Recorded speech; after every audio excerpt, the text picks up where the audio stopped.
sancağı, pusata ve Kur'an'a, bozkurtların ordusu tuğ dikecek Turan'a. Ancak hilal yakışır gönlündeki Urana, Anadolu'ya ana, Çakılına can dedik.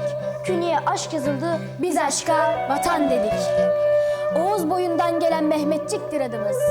Tanrı dağından kalkıp açıldı kanadımız. Tuna'nın kıyısında toy kurmak muradımız. Yeniden tüzülecek sınırlara şan dedik. Gönleye aşk yazıldı, biz aşka vatan dedik. Nizam-ı alem için kulak verdik çağrıya.